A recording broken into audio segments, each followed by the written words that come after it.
جس عورت پر جادو ہو تو اس عورت میں یہ 3 نشانیاں نظر آتی ہیں۔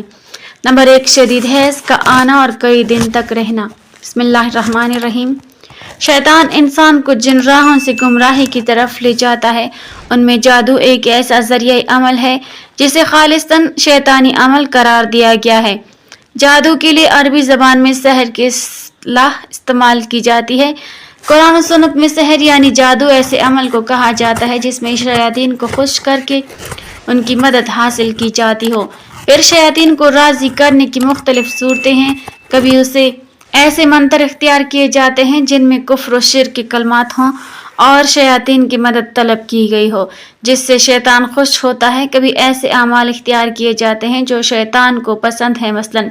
کسی کو ناحق قتل کر کے اس کا خون استعمال کرنا یا ناپاکی و نجاست کی حالت میں رہنا وغیرہ۔ امام فخر الدین رازی رحمۃ اللہ علیہ کہتے ہیں کہ شریعت میں سحر یعنی جادو ہر اس کام کو کہا جاتا ہے جس کا سبب مخفی ہو، اسے اس کی اصل حقیقت سے ہٹا کر پیش کیا جائے اور دھوکہ دہی اس میں نمایاں ہو۔ غیر سحر جادو اور شیطان کے درمیان ہونے والے ایک معاہدے کا نام ہے جس کی بنا پر جادوگر کچھ حرام اور شرکیہ امور کا ارتکاب کرتا ہے اور شیطان اس کے بدلے میں جادوگر کی مدد کرتا ہے اور اس کے مطالبات پورے کرتا ہے۔ رسول اللہ صلی اللہ علیہ وسلم پر یہودیوں کا جادو کرنا اور اس کی وجہ سے آپ صلی اللہ علیہ وسلم پر بعض اثرات کا ظاہر ہونا اور بذریعہ وحی اس جادو کا پتہ لگنا اور اس کا ازالہ کرنا احادیث سے ثابت ہے۔ صحیح بخاری میں ایک حدیث ہے جو دوسری حدیث کی کتابوں میں بھی درج ہے کہ ایک موقع پر نبی اکرم صلی اللہ علیہ وسلم بھی جادو کے اثر میں رہے۔ حضرت زید بن ارقم رضی اللہ تعالیٰ عنہ سے روایت ہے کہ ایک یہودی نے نبی اکرم صلی اللہ علیہ وسلم پر جادو کیا۔ جب آپ صلی اللہ علیہ وسلم نے اس کے اثرات کو اپنے اوپر محسوس کیا تو جبرائیل علیہ السلام تشریف لائے اور سورہ فلق اور سورہ ناس جنہیں معوذتین کہا جاتا ہے نازل کی گئی۔ پھر جبرائیل علیہ السلام نے آپ صلی اللہ علیہ وسلم سے کہا کہ یقیناً ایک یہودی نے آپ پر جادو کیا ہے اور اس کا تعویذ فلاں کنویں میں رکھا ہوا ہے۔ نبی اکرم صلی اللہ علیہ وسلم نے حضرت علی رضی اللہ تعالیٰ عنہ کو بھیجا کہ وہ وہاں سے وہ تعویذ لے آئیں۔ جب وہ اسے لے آئے تو آپ صلی اللہ علیہ وسلم نے فرمایا کہ اس کی گرہیں ایک ایک کر کے کھولو اور ہر گرہ کے ساتھ ان صورتوں میں سے ایک ایک آیت پڑھو۔ جب انہوں نے ایسا کیا تو آپ صلی اللہ علیہ وسلم یوں اٹھ کھڑے ہوئے گویا آپ پہلے بندھے ہوئے تھے۔ آپ صلی اللہ علیہ وسلم نے فرمایا کہ جو شخص نجومی کے پاس جا کر اس سے کوئی بات پوچھے تو 40 دن تک اس کی نماز قبول نہیں ہوگی۔ اسلام میں جادو سیکھنا اور جادو کرنا دونوں کو کفر قرار دیا گیا ہے، اس لیے جو کوئی بھی جادو کرتا ہو اس کے لیے شریعت میں بہت سخت سزا رکھی گئی ہے۔ اگر کوئی جادو پر عمل کرتا ہوا پکڑا جائے اور وہ توبہ نہ کرے اور جادو کرنا نہ چھوڑے تو اس کی سزا موت ہے۔ اس قانون کی بنیاد اللہ کے رسول صلی اللہ علیہ وسلم کی اس حدیث پر ہے جس کے راوی حضرت جندب بن کعب رضی اللہ تعالیٰ عنہ ہیں کہ نبی اکرم صلی اللہ علیہ وسلم نے فرمایا جادوگر کی مقرر کردہ سزا یہ ہے کہ اسے تلوار سے قتل کر دیا جائے۔ اس قانون پر خلفائے راشدین نے سختی سے عمل کیا۔ انسان جادو کی وجہ سے بڑے بڑے خطرات سے دوچار ہو سکتا ہے، اس لیے کسی بھی دن معوذتین اور مصنون دعاؤں میں سستی اور کاہلی نہ برتی جائے، حتیٰ کہ بعض اوقات انسان کو جادو کے ذریعے قتل تک کر دیا جاتا ہے۔ کالا جادو کرنے والے ایسے بھی ہوتے ہیں جو جیتے جاتے انسان کو موت کی نیند سلا دیتے ہیں۔ یہ بات یقینی ہے کہ موت کا ایک وقت مقرر ہے اور وہ اسی وقت آئے گی، لیکن جس طرح ظاہری طور پر انسان کا قتل ہو جانا سبب بنتا ہے اسی طرح جادو بھی ایک سبب کے درجے میں قتل کا ذریعہ بن سکتا ہے۔ ازر شریعت کسی پر جادو کرنا یا کرانا کفر ہے اور اس کا کرنے والا اور کروانے والا دونوں دائرہ اسلام سے خارج ہیں۔ اگر کسی مسلمان نے یہ عمل کیا یا کرایا تو اسے چاہیے کہ فوراً اپنے ایمان کی تجدید کرے اور اگر وہ شادی شدہ ہے تو اپنے نکاح کی بھی تجدید کرے۔ مختصراً یہ کہ جادو خالصتاً ایک شیطانی عمل ہے جس سے بچنا، دور رہنا اور مکمل اجتناب کرنا ایمان اور شریعت دونوں کا بنیادی تقاضا ہے۔ جادو جب بھی کسی انسان پر ہوتا ہے تو اس کی واضح علامات ہوتی ہیں۔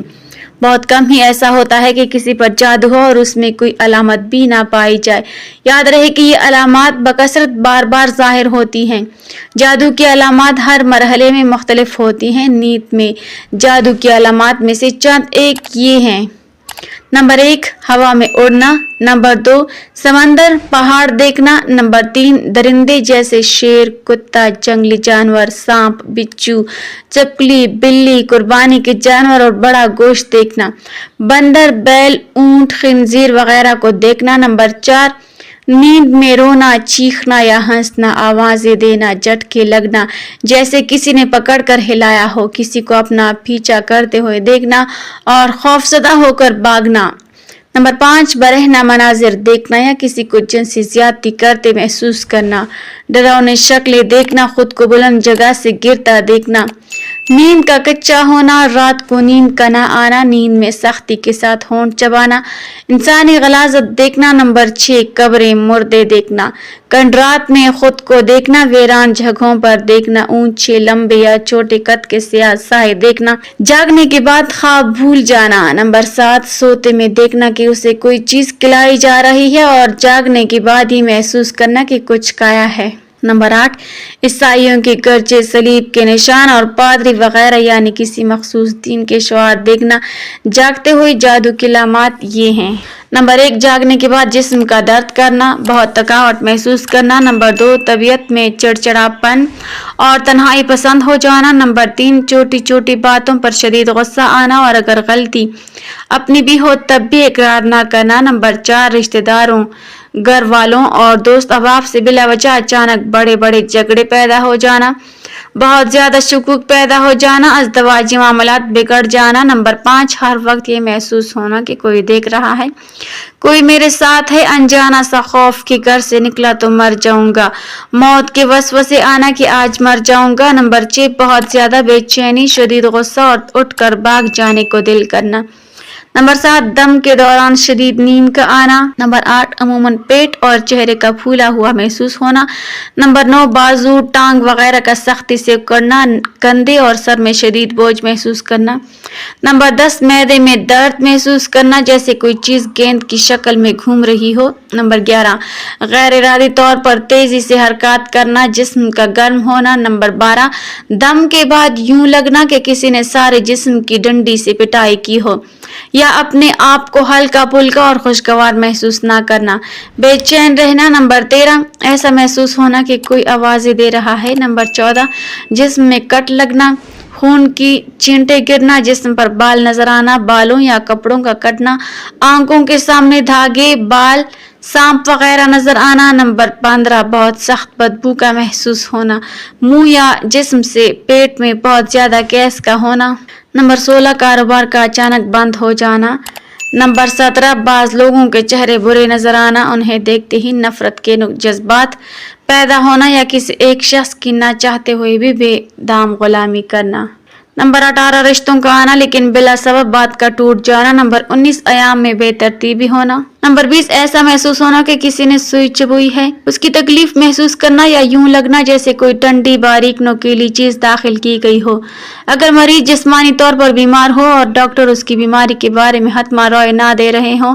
ہر ایک کی رائے مختلف ہو اور رپورٹ کلیئر نہ ہو تو یہ بھی جادو کی واضح نشانی سمجھی جاتی ہے، کبھی مریض میں ان علامات میں سے کوئی علامت بھی نہیں پائی جاتی اگرچہ یہ شاذ و نادر ہوتا ہے، ایسے شخص کی علامات دم کے دوران زیادہ واضح ہوتی ہیں۔ ناظرین اگر عورت پر جادو کی کچھ خاص نشانیاں ہوں تو وہ یہ ہیں، نمبر 1 شدید حیض کا آنا اور کئی دنوں تک حیض کا بند نہ ہونا،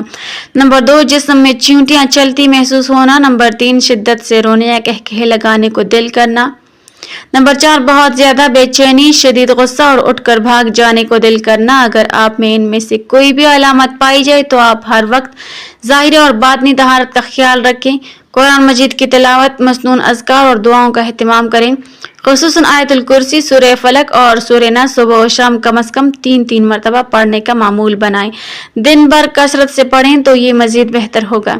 واضح رہے کہ جس عورت میں یہ علامات ظاہر ہوں تو اس پر جادو کا ہونا ضروری نہیں، کسی اور وجہ سے بھی ہو سکتا ہے، لیکن یہ نشانیاں اکثر عورتوں میں پائی جاتی ہیں، تاہم ہر عورت پر جادو کا ہونا لازم نہیں۔ اللہ تعالی ہم سب کی ہر قسم کے شر اور جادو سے حفاظت فرمائے، آمین ثم آمین۔ ناظرین، کمنٹ باکس میں اللہ تعالیٰ کے 99 ناموں میں سے ایک نام ضرور ٹائپ کریں۔